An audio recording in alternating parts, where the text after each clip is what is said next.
Of the CattleUSA Daily Podcast. Happy Tuesday, everyone. I hope that you are having a great start to your week. And no matter what day you're listening to this, I hope you're having a great day. And thank you so much for joining us on another episode. Today, we are bringing back another misconception in ag and the truth behind it and how we as producers should be communicating that. This has been something we've been doing off and on for the past couple months, and we've really been enjoying these episodes. I've been having fun doing them. You guys have been having a blast listening to them. At least I hope you are. It seems like you are. So we are going to keep doing them. And today we are talking factory farms. Now that's a loaded phrase, and a phrase that we don't really love here in ag, right? It is a phrase that whenever it gets said, maybe hits some nerves, or you hear that and you're like, oh Lord, here we go again. So I am saying this for all of the people that are listening to this episode and not watching it. Factory farms, I am putting in parentheses with this because as producers, we know that factory farms, that word just gets a bad rap. And it is a phrase that has come from a lot of places and has a lot behind it, and why our consumer population uses it, why activist groups use it. We're going to explain all of that today. We're going to talk where it came from, what people think that it actually means, why that is misleading, and then how we as producers can respond with facts and empathy, not defensiveness, which defensiveness is kind of my first default go-to in a lot of these situations. And so this is an episode just as much for me as it is for every single one of you out there as well. So where did it come from? Where did the term factory farm originate from? So it isn't something that is based on regulation or science. It is a media-made and emotion-driven phrase. It first started gaining traction in the 1970s as agriculture evolved with new tech and efficiencies. But then it became more mainstream through documentaries, activist campaigns, and influencers. But here is the problem with the phrase. It is a catch-all phrase that oversimplifies a very diverse industry, and the term often just relates to consumer discomfort more than actual industry practices. Here's the thing. This term was derived to make an emotion-driven connection with people. You hear the term factory farm, hey, it slides off your tongue really well. Like they did a good job with that. And then it's memorable. And see, it's one of those phrases that you hear that and you're like, oh, factory farm. I don't want my animals living in a factory environment. I don't want my animals mass produced. What? What do you mean by that? That's what our consumers think when they hear this. So our job as producers is not to shame people for not knowing. It is to educate by telling the truth. The reality of the situation is for years and years, for almost 25 years, the most of this decade, we have been talking about the concept of factory farms. And it has been a term that has continued to be used by the media, pushed by influencers, and pushed by activist groups because it is emotion driven. So when people hear the term factory farm, they automatically often assume that animals are mistreated, or that they're never seen by people, or that corporations run everything, families don't. They also automatically assume that because something is bigger, it automatically means that it's worse. There's also a big misconception that efficiency in food production comes at a cost of ethics. There's also the aspect that technology in livestock production is unnatural or inhumane. All of these concepts make sense. You hear the word factory farm, remove yourself from the industry, bigger, corporate, no humans, efficiency, technology. Those are things you think of. Those are things that I think of. So it makes sense that our consumer population is going there. Here's why this matters for you. These beliefs shape policy, purchasing behavior, and public trust within the agricultural industry. And you know what? The beef industry has not always been the best at showing the full picture. So our consumers filled in the blanks. If we want to change the story, we've got to be the ones showing up in it. So Here's some facts for you. I always like to have these episodes filled with some facts that you can remember when you are having these conversations with consumers. And remember that we can replace fear with facts if it is done from the right place. If it is done from a place of a matching emotion, of sitting there and saying, I see where you are coming from, but let me tell you what is happening on my operation, or all of those things. And we'll get into that in a second. But first and foremost, let's talk the facts. 91% of US farms and ranches are family owned and operated, according to USDA. That is massive. That is a massive amount of agriculture. So that is a great fact to put away when you are talking to people, especially if they lean into the corporate side of things. Hey, 91% of US farms and ranches are family operated and owned. There you go. There's your fact for that. The next thing, I really emphasize that cattle spend most of their lives on pasture, cared for by people who know them as individuals. When people think factory farms, a lot of times, immediately their minds go to a feedlot situation. And we're going to talk feedlots here in a second and how we can approach the feedlot narrative with education, because there is so much science behind it. And we all know as producers that cattle and feedlots, I heard this phrase a few weeks ago and it was great. We need to refer to feedlots with our consumers like a hotel stay. Cattle are in feedlots. Yes, they are extremely efficient. They are extremely focused on animal welfare and keeping animals engaged and happy and healthy and all of those things. But it's also a very, very short period of that animal's life. Most of their life is spent on pasture, and they are cared for by people who know them individually. And even on feedlots, they are cared for by people who know them individually. Those pen riders who ride pens in feedlots know each of those animals individually to a way that I could argue is better than the way that I know my cattle on pasture sometimes.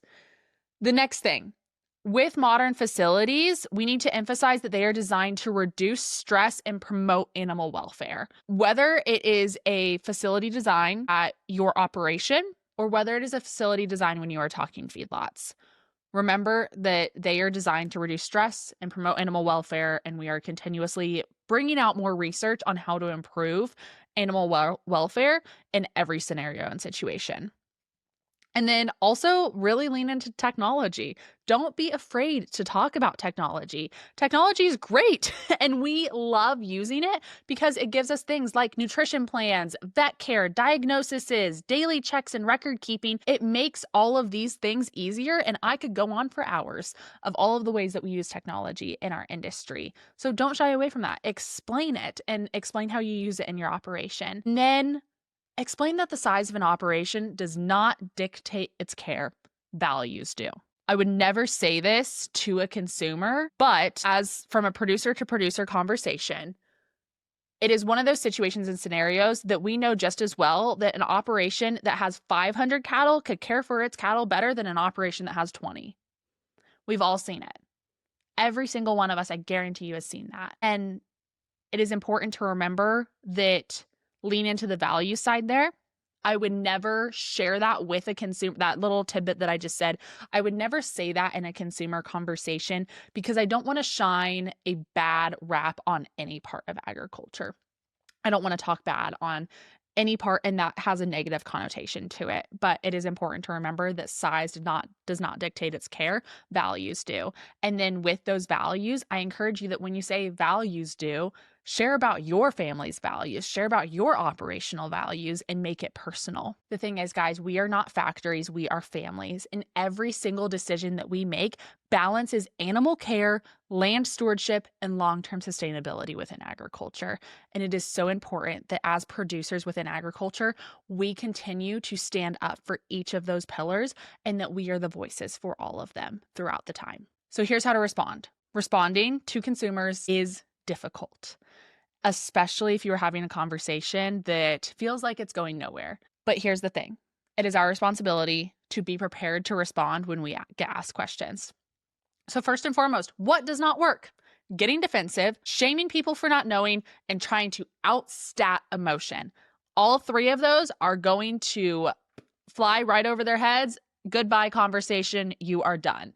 As soon as you do any of those. If you get defensive, immediately that person's walls are going to go up. If you start shaming people, immediately their walls are going to go up. If you try to outstat their emotion, immediately their walls are going to go up because you are not matching their emotion with emotion where they are.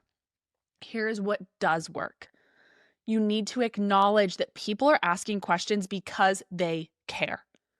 We want a consumer population that cares. With that, we need to be the ones that are out there speaking and answering those questions because they care and they want answers, and we need to check who they're getting them from, because not all the time are they getting them from reputable sources that are actually pro-agriculture and sharing the story of what is happening on our operations each and every day.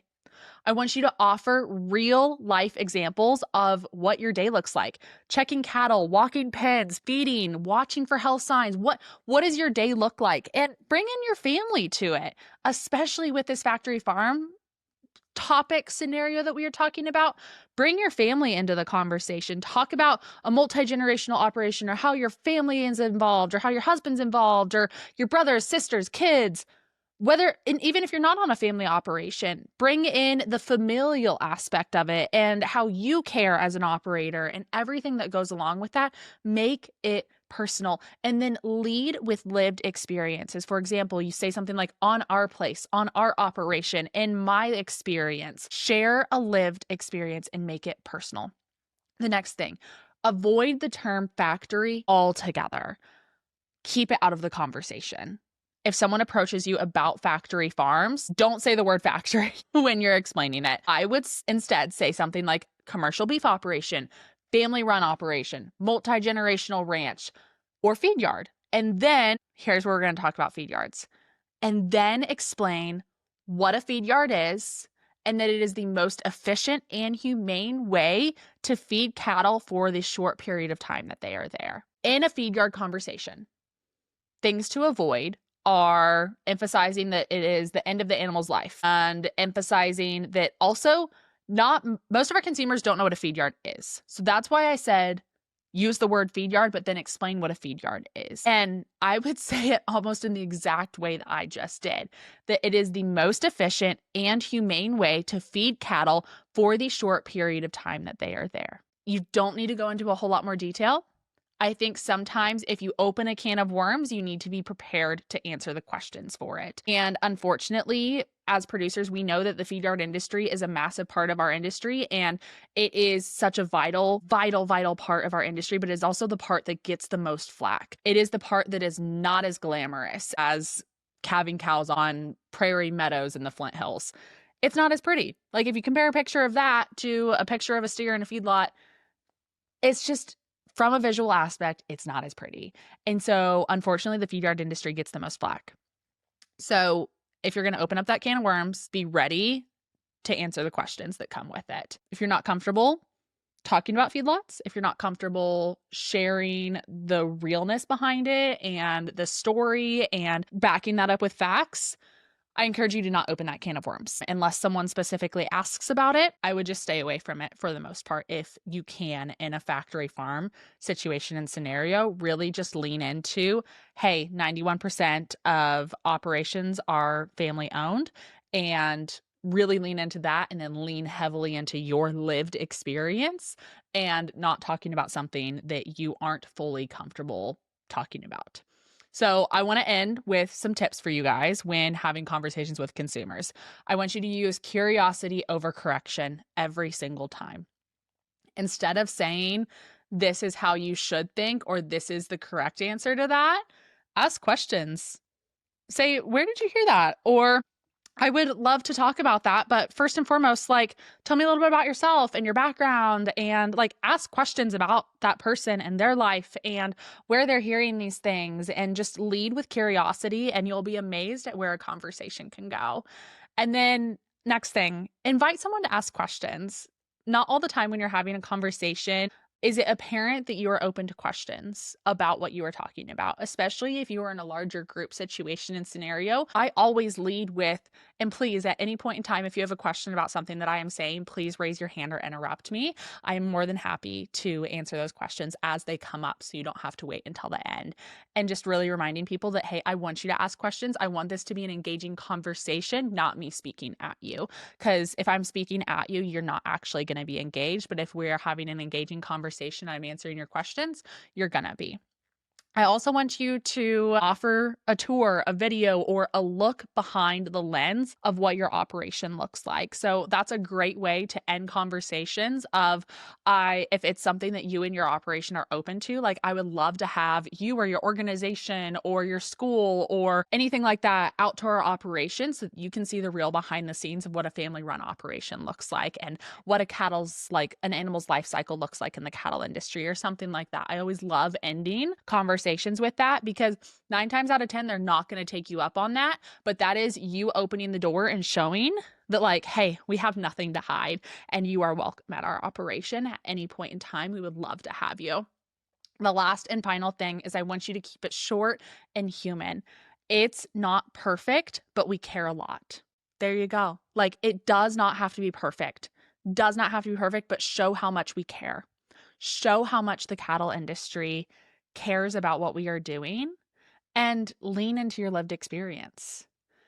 The thing is the fact of the matter, I just pretty much said that twice. Way to end an episode. Great, Lauren. The fact of the matter is the term factory farm is a myth built on misunderstanding. As beef producers, we don't need to tear others down to tell our truth. We can sit here and we can stand on strength of family, stewardship, animal care, and feeding the world and have conversations that don't shy away from the hard stuff. We lean into them and we are willing to have those hard conversations and talk to our consumers. And at the end of the day, just share about our lives and share about agriculture and what that looks like for each and every one of us. So I encourage you all to study what I just talked about. Study the facts of like just storing away a few things. That 91%, a great fact to store away in your brain, a great thing to bring up in conversations, and a great way to just get yourself ready to approach consumers and conversations with those around you. So I encourage you to start a conversation at your dinner table and get comfortable from there. Start at your dinner table, go to a grocery store, talk to consumers where they are and get yourself out of your comfort zone because that is where the real growth happens. So thank you guys so much for listening to another episode of the CattleUSA Daily Podcast. I hope you guys enjoyed today's talk of factory farms and everything else that comes with. So thank you as always. Please like, subscribe, rate, review. We really appreciate it here at the team. If you take 5 seconds to go down and leave us a 5-star rating, we so appreciate it on Apple Podcasts, Spotify, wherever you're listening to. It really means the world to us. So thank you as always. And I hope you guys have a blessed rest of your day. Have a good one. And we'll see you tomorrow on another episode.